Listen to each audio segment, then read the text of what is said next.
causing the sea level to rise after 70 years of rain. Thus, people began to connect several ships together. None of them were named Union Busan. The other worker says they need to preserve the ship or it will sink soon, and Bota agrees. Thinking that it's thanks to these workers that the ship can still function, he gets excited to contribute as well. Bota wants to be part of them and be able to live with Lita on Union Busan. The boy looks at his feet and notices there's a lot of water on the floor. Then behind him something explodes and a lot of water starts gushing out. Another worker says it's a backflow. The boss appears, asking what's going on, and orders them to unclog the pipe. The worker is afraid because the pipe is too deep and they would have to open others too, letting more water in. The boss gets angry, saying they installed the pipes wrong, and the worker explains that he did as they were told. More water starts coming out, and another pipe bursts, throwing everyone against the walls. Even the boss is alarmed by what's happening. Meanwhile, Lita is watering some plants, eager to surprise her brother with a clean room. Someone knocks on the door, and she answers, thinking it's Bota, but it turns out to be some guards from the ship. One of them says that Lita looks a lot like her mother, and the girl asks if he knew her mother. The guard replies yes and says that he was a friend of her father, but from what we saw in Kana's memories, they didn't get along at all. More and more water is entering the ship. It's already up to Bota's waist, and according to the chief, if the water reaches the engine room, they won't be able to do anything anymore. The chief asks for equipment for him to dive, and a worker shouts that it's impossible, since the chief is too big for the suit. Bota overhears their conversation and says he'll dive. The chief says he's a beginner and will die trying, but Bota is the only one who can fit into the pipes. The boy puts on his diving goggles and holds his breath. Bota dives, surprising everyone. Down below, he goes through pipe number 3 until he sees an exit. The boy sees several openings and doesn't know which pipe is the right one. He needs to find the one to unclog. Bota goes down a bit more and finds several disconnected pipes. On the surface, the workers are worried about the boy. The chief seems to have an idea and calls everyone over. Back to Bota, the boy doesn't know what to do, so he looks towards some holes and touches one of the pipes that seems to be vibrating. Above him, the chief and the workers are banging on the pipes to make noise and guide the boy, which works, as the boy identifies the right pipe and dives into it. Inside, he sees an air pocket and goes up, finally being able to breathe. Bota dives again and, looking down, finds the garbage that was clogging the pipe. He starts poking at the garbage with a piece of iron, and the garbage comes out, allowing the water to pass. The boy doesn't even have time to celebrate and is hit by a shoe in the face. He releases the air and is swept away by the force of the water. A whirlpool forms on the surface, and the water starts to be sucked down. The chief and the others celebrate that Bota made it, but they stop as they watch the water receding. The chief asks how much time has passed, and a worker says it's been 8 minutes already. Almost all the water has gone down, and everyone becomes worried because Bota hasn't returned yet. The boy continues to be carried by the water below and has no more air to breathe. He starts to lose consciousness, thinking he's going to die, and his body begins to rise with him,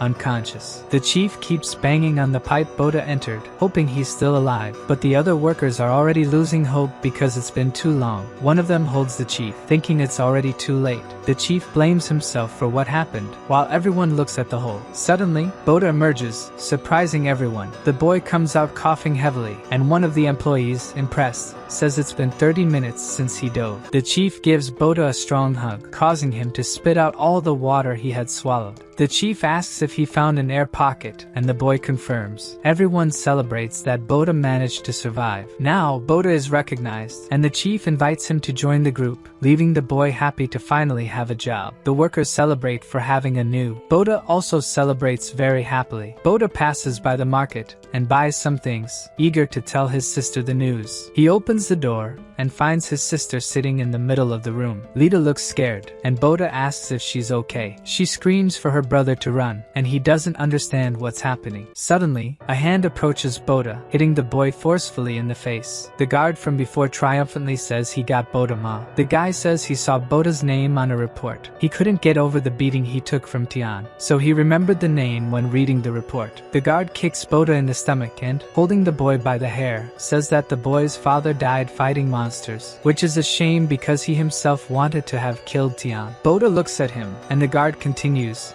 saying that the boy's father is a traitor. Bota is speechless upon hearing these words, and Lita hugs her brother. The guard gives them grim welcomes and calls the children traitors. He kicks Bota in the face, saying it's a shame they've returned. Lita tries to help her brother, but the other guard holds her back. The boy grabs the guard's foot and shouts that his father wasn't a criminal and that he protected people. The guard smiles upon hearing this and says that Bota's father saw himself as a hero for being a 6-star harpooner. The guy says he'll tell the siblings a secret. He says the siblings never encountered other people while at sea, and they remember questioning their father if there were other people besides them. Then, the guy reveals that, in fact, their father was fleeing from Union Busan, and Bota can't believe what he's hearing. The guard removes his glove, showing a metallic hand, and tells Bota that it was Tian who did this. He continues, saying that the children's father was a harpooner killer who started a rebellion. Bota continues to listen incredulously, and while being held by another guard, the guy with the iron hand says the boy will pay for the crime. Claws appear on the iron hand, and the guy starts cutting Bota's face with the claws. Lita screams for him to stop, and the guard hears the sound of a siren. A warning voice says they are in an emergency, and the harpooners are in a battle state. The crew starts running, shouting that sea monsters are attacking. One of the guards hears anxiously and looks in the direction of the guard attacking Bota. Outside, several snake-like monsters appear, and some boats are fleeing from them, while the monsters prepare for the attack. One of the crew members warns that the monsters are coming. They are very close to the boat and rise from the water to attack. The crew starts shooting at the monsters. Nevertheless, one of the monsters manages to grab one of the men but doesn't emerge unscathed. On the top deck of the boat, a guy is shooting some kind of spikes at the monsters. Unfortunately, another monster appears and attacks where the shooter was, thrusting its head into the ship's command room. The creature grabs another human, who has no chance of resisting. Down below the boat, several people are hiding, afraid of the monsters reaching them. The ceiling of the area starts to be pounded, and a hole is opened. People tremble as they look at the hole, and from it appears the eyes of a monster. Even more monsters squeeze through the gap, and people try to escape desperately. Outside, we see several monsters attacking the ships simultaneously, leaving no chance of survival for those aboard. People on the other ships watch the scene with dread. They accelerate their boats as much as they can to try to escape from the sea monsters. The sirens continue to sound on the Union Busan. One of the guards warns that they have to leave, and only then do they leave the siblings. But before leaving, the guy with the iron hand warns that he will make their lives hell. Bota and Lita remain on the floor of the room.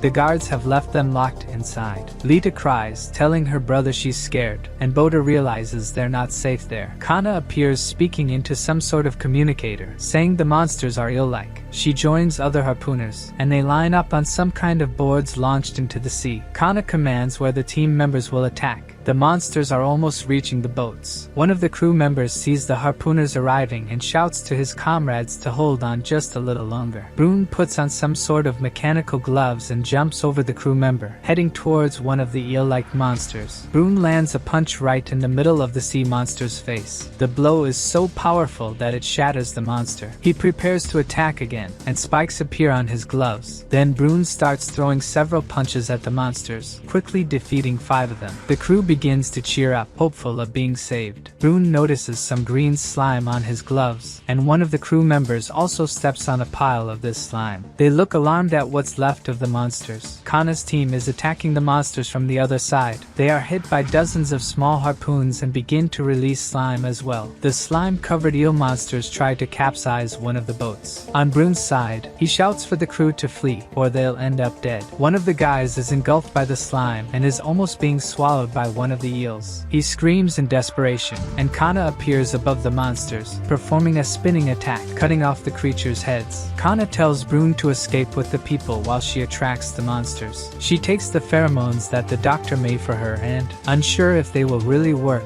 breaks one of the vials. The monsters seem to be attracted by the smell and all head towards Kana. One of the external pipes of the Union Busan is ruptured, and the siblings appear. They begin to traverse the pipes on tiptoes, and Bota helps his sister, who is afraid to jump from the pipe, by offering his hand, but she throws herself at her brother. They look at some people who are shouting Kana's name, and Lita says it was this Kana person who saved them. The siblings get closer and manage to see Kana on a board being chased by several eel-like monsters, which scares them. One of the creatures tries to snap at Kana, who narrowly dodges it. She glances back back and shouts now. A kind of cannon emerges from the ship and releases a tongue of fire. The eel monsters catch fire, and their charred bodies sink into the sea. The crew of the Union Busan and the siblings watch the monsters burning in shock. Bota thinks about the power of a 3-star harpooner, while Kana faces the monsters, watching them burn. Broom calls her ruthless, smiling, and the people on the boat start thanking Kana for saving them. The crew of the Union Busan starts shouting Kana's name, applauding her victory, and Kana raises one of her swords, looking at it. Bota thinks she's a harpooner who fights to protect people and remembers the guard's words about his father, saying he was a harpooner killer. Or was he a warrior? The boy wonders who his father really was and what he should do now. Night falls. The guards search for the siblings in the cabin and discover that Bota and Lita managed to escape through the sewers. The guy with the iron hand picks up the shoe Lita lost during the escape and orders the others to find the siblings and bring them back, even if they are lifeless. At that moment, Bota and his sister are walking around the ship, not knowing where to go. Bota is pulling Lita through the crowd when they hear shouts, and people are saying they're looking for someone. Bota thinks it's the guards looking for them and starts running with Lita. The boy thinks they need to hide, and Lita complains that he's pulling her arm, but he doesn't even notice because he's desperate and doesn't know where to go. Then the siblings spot some harpooners who seem to be looking for someone. They try to act naturally until they hear the harpooner calling for someone. Both turn trembling with fear, but the harpooner doesn't seem to be talking to them. In fact, he's holding an elderly woman by the arm, and Bota remembers this old lady. She's the same one he had given coins to a little earlier and received seeds in return. The boy wonders why they're taking that lady, and hears that she hasn't paid taxes and will be expelled. A woman says they're going to put the old lady on a raft and leave her at sea, where she'll probably become monster food. A guy from the ship offers to pay her taxes for this month to try to save the old woman, and others start saying she won't survive a day outside the ship. The harpooners start to feel threatened, and another one appears, asking what the commotion is about. Bota sees that the one who just appeared is the guard with the iron hand. The boy hides behind people with his sister and looks scared at what's happening. The guy with the iron hand asks if the citizen will pay the old lady's taxes, and the citizen agrees. Then the harpooner asks if he will go against the ship's laws, who will pay her taxes next month and the following ones. He points his finger at the citizen and asks if he will keep paying her taxes. The citizen can't respond, and the siblings keep watching as the harpooner says the ship won't stay afloat if no one pays taxes. He asks the crowd who will pay her taxes, and everyone stays silent. Bota remembers his father talking about harpooners from where he came, but looking at that guy, he's not like the harpooners in his father's stories who protect people because they don't protect those who don't have money. The boy wonders what kind of harpooner his father was because the father he knew was a good person. The harpooner pulls the old lady by the arm, and she begs for more time to pay taxes. People watch frustrated without being able to do anything. Thank you for watching. Don't forget to subscribe to the channel so you don't miss out on upcoming videos. Leave a like if you enjoyed it and share with your friends. See you in the next video. Bye for now.